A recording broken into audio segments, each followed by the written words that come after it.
امروز مسلمان ها کدام جریمه بزرگ نیست که سر مسلمان واقع نشده، از نعوذ بالله بیناموسی گرفته تا تمام تعذیبایی که جهان او را تالی را ندیده، ولی در ممالک طاغوتی که حکومت‌های طاغوتی داره مسلمان ها شکنجه میشه، تعذیب میشه.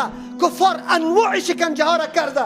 امروز ما نیاز به همون طور دعا داریم، لیکن چرا پیغمبر بر ما امیر خبر نمیداد که روزگاری که سر شما خیلی سخت بیاد مرا وسیله کنه که الله دعایتان قبول کنه.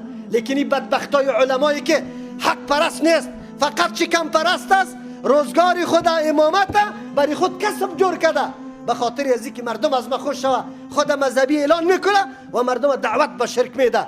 اما چیزی که مشرک مکه میکرد امروز هم میکنه، میگه ما خود قبر عبادت نمیکنیم، ایره وسیله جور میکنیم. اینا چند روز بعد به نام نوروز شما میبینه خدا مسلمان میگه، خدا محبت پیغمبر چیغ میزنه، اما موتر خود استاد کرده در گل سرخ روان است. فامیل میشونه از سالنگاهی خطرناک تیر میشه به خاطر جنده بلند کردن در روز عید مجوز، ایره تعظیم کردن، ایره اوج دادن، رشد دادن. ببین یام خدا مسلمان میگه، یام دعوی محبت پیغمبر داره و ملای ناملام پیدا میشه که میگه این روز حرام نیست. و بدبخت لعنتی الله سر تو نمیشه که تلبیس ابلیس میکنی؟ ها؟ چرا تلبیس ابلیس؟ این روز حرام نیست، روزا حرام نمیشه، روزا زمانه است، الله پیدا کرده. این روز تجلیل کردن، این روز بزرگ دانستن، این روز عظمت بخشیدن که دمی روز تو بیرق بالا در سر قبر میکنی. یک بدعت خو یک تعظیم روز عید مجوس میکنی دیگه، سر قبر بیرق بالا میکنی دیگه، سفرا میکنی بر دیگه. پیغمبر سری طور مردم لعنت فرستاده، لعنت فرستاده. اگر قبر پیغمبر کسی عید جور کنه، میلجا جور کنه، برش بروه، پیغمبر لعنت فرستاده. لعن الله اليهود و النصارى اتخذوا قبور انبیائهم مساجد سجدگاه جور کرد. تو ملا چطور دعوت میدی؟ با یک فتوای غلطی تو مردم امو کار انجام میده، انشالله جای جهنم است. ابلیس بلعمی با عرا جور شده ای به خاطر که تو باز به خاطر که موتر بر داده شبکه مجوز، چوچای مجوز. کسی که دین آبایی خدا تعظیم میکنه علیه اسلام مسلمان است یا کافر؟ کافر است. کسی که دین آبا و اجداد خدا سر نظام اسلام و دین اسلام ترجیح میده، عنعنات و رسومات از او را عملی میکنه و مکمل در اسلام داخل نیست، بلکه او از اسلام خارج است. خود تو ملا برش عورتش پټ کرده ای فتوا داده رایستی. انشالله خاتمیت به حالت خراب است، در خباست میموری.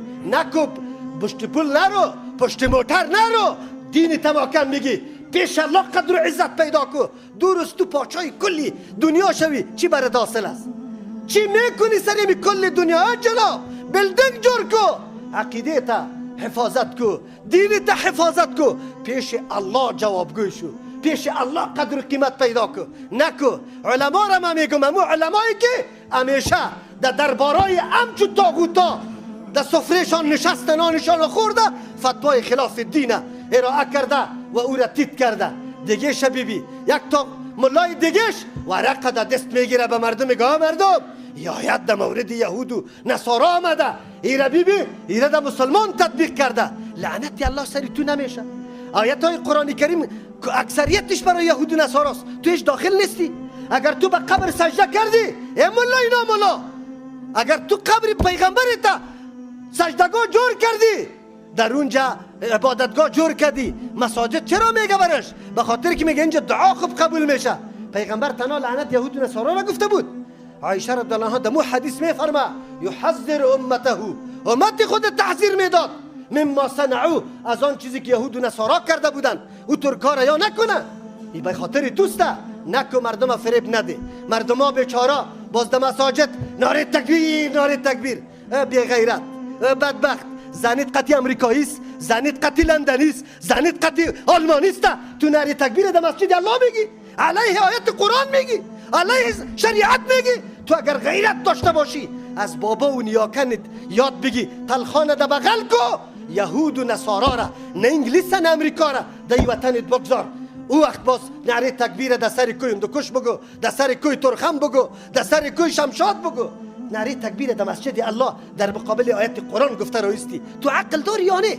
ملای بدبخت آیت غلط توجیه برات میکنه و تو نعره تکبیر میگی. چرا اینطور میکنی؟ چرا؟ در کدام طرف تو روان هستی؟ یک کمی خوب فکر بکن. ما امی علما را میگم که خیر است این روز تیر میشه، این روز تیر میشه، به الله قسم نه دولت میمانه، نه حکومت میمانه، نه پاچایی میمانه، نه زمانه میمانه، نه عمر میمانه. اما فکرت بگیری که تو اگر عالم هستی قرآن و حدیث خواندی، مسلک قرآن و حدیث باید علمبردار و خدمتگارش باشی، ولو که پرچه شوی، ولو که کشته شوی.